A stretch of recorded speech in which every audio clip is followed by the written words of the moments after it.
Para entender la increíble fiebre que contagió al mundo del freestyle en español, tenemos que hacer un viaje, un siglo atrás, a una epidemia misteriosísima que dejó a millones de personas como si fueran estatuas vivientes. ¿Y qué tienen que ver cuerpos congelados en el tiempo con un mundo que de repente explotó en rimas? Bueno, vamos a descubrir que la conexión es mucho más profunda de lo que parece. Ok, para poder entender bien esta historia, primero tenemos que poner sobre la mesa dos escenas, dos mundos que parecen totalmente opuestos, separados por casi 100 años.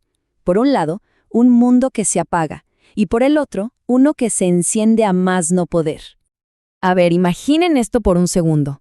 Estamos en la década de 1920 y una enfermedad casi fantasmal, la encefalitis letárgica, empieza a recorrer el mundo. No te mataba de una, no. Hacía algo que para muchos era peor. Dejaba a la gente atrapada dentro de su propio cuerpo, conscientes pero inmóviles, congelados por décadas. Una locura. Y lo más extraño es que esta enfermedad apareció como un fantasma, justo después de la Primera Guerra Mundial. Se regó por todo el planeta y de repente, así como llegó, se fue.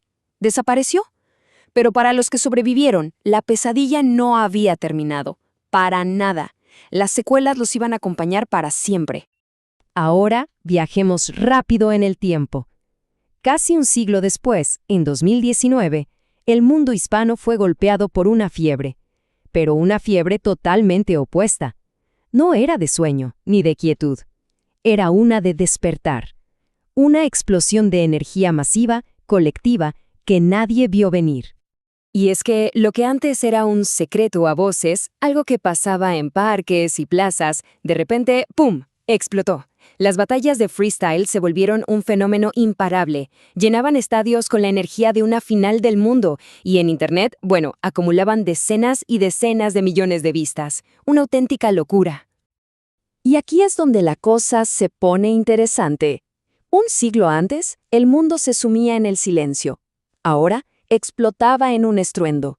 Antes, los cuerpos estaban congelados. Ahora, las multitudes saltaban en éxtasis. El mundo no se estaba apagando, estaba rugiendo con rimas. Pero la pregunta es, ¿cómo se llegó a ese pico de euforia? Para entenderlo, tenemos que volver con esas estatuas vivientes.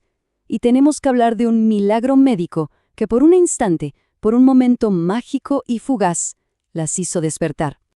A finales de los 60, un doctor, Oliver Sacks, decidió experimentar con un fármaco nuevo, la L-Dopa. ¿Y los resultados? Bueno, los resultados fueron algo que nadie podía creer. De un día para otro, personas que llevaban décadas congeladas volvieron a la vida. Caminaban, hablaban, se reían. Como lo describe el propio Sacks, el hospital se transformó. Era un carnaval, una fiesta de milagros. Y esa misma sensación de magia, de estar presenciando algo que parece imposible, es justo lo que definió la edad de oro del freestyle. Para el público masivo que lo estaba descubriendo, ver a los MCs responder al instante, crear en el momento, era como ver un milagro en tiempo real. Les explotaba la cabeza.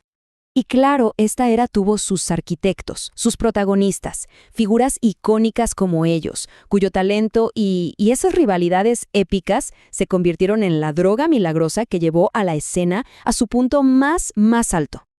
Pero, como en toda historia donde aparece una droga milagrosa, siempre hay efectos secundarios.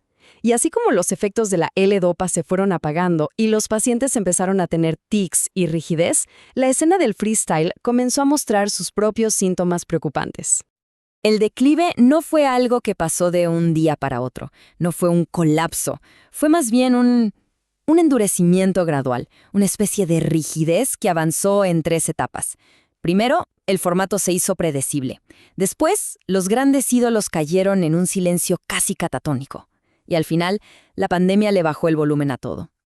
Primero, la rigidez. Los formatos de las competencias se volvieron súper técnicos, casi como un deporte de élite. Y eso hizo que se perdiera esa espontaneidad, esa chispa que lo había hecho tan emocionante para el gran público. El factor sorpresa, digamos, empezó a desaparecer. Luego, la catatonia. Las figuras clave, las que habían llevado esto a la cima, empezaron a retirarse de las batallas para hacer sus carreras musicales. Y dejaron la escena con una sensación de vacío, como si los protagonistas de la película se hubieran quedado mudos de repente. Y finalmente, el silencio. Llegó la pandemia y silenció a las multitudes. Y sin esa energía del público, sin ese ida y vuelta, fue como si el paciente, después de ese breve despertar, hubiera cerrado los ojos otra vez. Y todo esto nos trae al día de hoy, a un presente en el que la escena está en un estado extraño. Y los doctores, por así decirlo, están probando tratamientos experimentales. A ver qué pasa.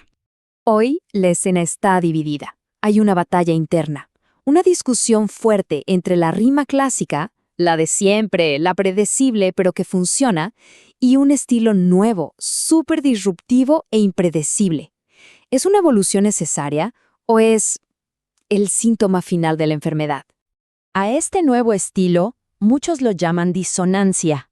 Y es como un tratamiento de electroshock, un intento, quizás a la desesperada, de sacudir al paciente para que vuelva a la vida, para que reaccione. Quienes lo defienden dicen algo bastante simple, que es una inyección de novedad, algo que se necesitaba con urgencia en una escena que se había vuelto repetitiva, predecible. El punto clave para ellos es la frescura. Pero los críticos se preguntan si esto de verdad sigue siendo freestyle, si al abandonar cosas tan importantes como la musicalidad y la rima no se está convirtiendo en otra cosa, más en palabras al azar que en una improvisación con habilidad. Y así llegamos a la pregunta final. ¿Está el paciente muerto o simplemente está soñando algo nuevo, algo distinto?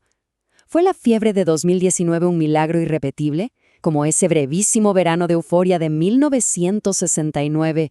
Quizás, como en ese entonces, la respuesta simplemente flota en el aire, esperando el próximo despertar.